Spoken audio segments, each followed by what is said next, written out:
શિયાળાનો special વસાણો બનાવીને તૈયાર કરીશું. બસ એક ટુકડો ખાશો ને તો હાડકાં મજબૂત થઈ જશે અને થાક પણ નહીં લાગે એવો બનીને તૈયાર થશે. એમાં કોઈ પણ લોટનો ઉપયોગ કરવાનો નથી. ફક્ત ડ્રાયફ્રૂટ તમારી ચોઈસ પ્રમાણે તમારે લેવાના. મેં ચોખ્ખું નારિયેળ લીધું છે, કાજુ, બદામ અને મગજતરીના બી લીધા હતા. સાથે અહીંયા તલ અને વરિયાળી શેકીને બધી જ વસ્તુઓ કાઢી લઈશું અને ગ્રાઇન્ડર જારની અંદર નાખી અને પાવડર બનાવી દેવાનો છે. તો આની અંદર તમારી ચોઈસ પ્રમાણે તમે ડ્રાયફ્રૂટ અને મખાના પણ લઈ શકો છો. હવે સિંગ છે, અડધો કપ મેં સિંગ ફોતરા કાઢીને રાખી હતી, એ પણ શેકી લઈશું અને એને પણ પ્લેટમાં નાખી દઈશું.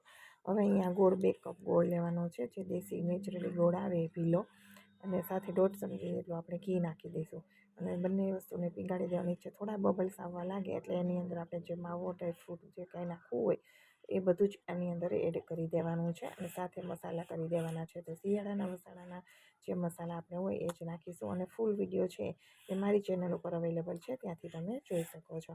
બધી જ વસ્તુને એકદમ સરસ રીતે મિક્સ કરી દેવાની છે. ગેસની ફ્લેમ લો રાખવાની અથવા તો બંધ કરી દેવાની, જેથી ખીજાય નહીં અને એકદમ પોચો એવો રૂ જેવું બનશે, દાંત વગરના પણ ખાઈ શકે એવો.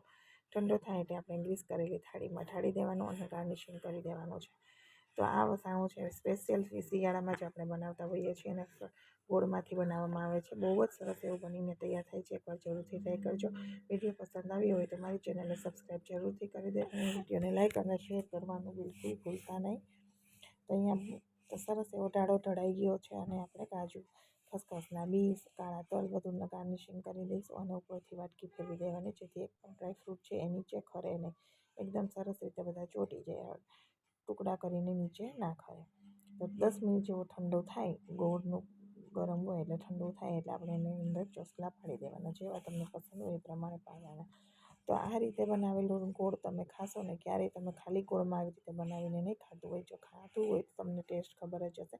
દર શિયાળે તમે બનાવશો, જેટલો સરસ બનીને તૈયાર થાય છે. હું તોડીને પણ તમને બતાવી દઈશ ટુકડા, કે એકદમ પોચા પોચા રૂ જેવા થશે. તમે જોશો ને તો એનો ટેસ્ટ પણ બહુ જ સરસ આવે છે અને બાળકોને પણ ખૂબ જ ભાવે છે.